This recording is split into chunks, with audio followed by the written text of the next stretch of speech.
আসসালামু আলাইকুম বন্ধুরা। আমরা সবাই কিন্তু জানি তৌহিদ আফ্রিদি গ্রেফতার হয়েছে এবং সে কি কি করেছে সবকিছুই আমরা জানি এবং আদালতে সে অসুস্থ হয়ে গেছিল, এটাও কিন্তু আমরা দেখেছি। তবে আজকে আইনজীবী যে কথা বললো, এটা বলার পরে কিন্তু মাথা ঘুরপাক খাচ্ছে।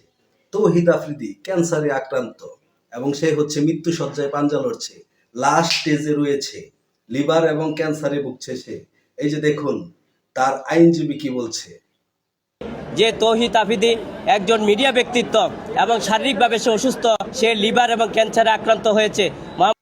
बारिश के आने से तेरे भीग जाने से धड़क কি বুঝলেন? পাপ বাপকেও ছাড়ে না।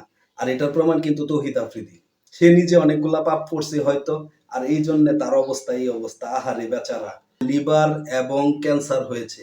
আমার আদৌ জানা নাই লিভার এবং ক্যান্সার এটা কোন ধরনের রোগ। লিভার ক্যান্সার হইতে পারতো, লিভার এবং ক্যান্সার কিন্তু হয় না। যাই হোক, তার যে উকিল, সেই উকিল অনেক শিক্ষিত লোক এবং সে যেভাবে বলছে এটাই আপনাদের সামনে উপস্থাপন করলাম। আর হাসপাতালের কয়েকটা ভিডিও কিন্তু আপনাদের সামনে দেখতে পাচ্ছেন, দেখাচ্ছি। তৌহিদ আফ্রিদি আদৌ কি ক্যান্সারে আক্রান্ত? আপনার মনে হয়, আপনার কি মনে হয় এটা জানাবেন। এই ভিডিওটাতে যে কমেন্টগুলো দেখলাম সবগুলাতেই কিন্তু তাকে পাকা অভিনেতা বলা হয়েছে, অর্থাৎ তৌহিদ আফ্রিদি কিন্তু হেরে গিয়েও জিতে গেল। খান সুপারস্টার যত, শাহরুখ খান, সালমান খান, আমাদের সাকিব খান, সবাইকে ফেল করে কিন্তু সে কিন্তু পাকা অভিনেতা হয়ে গেল। সবাই কিন্তু বলছে যে সে পাকা অভিনেতা, তো সেক্ষেত্রে সে কিন্তু জয়ী। আসলে আপনি কি বিশ্বাস করেন যে তার লিভার ক্যান্সার হয়েছে?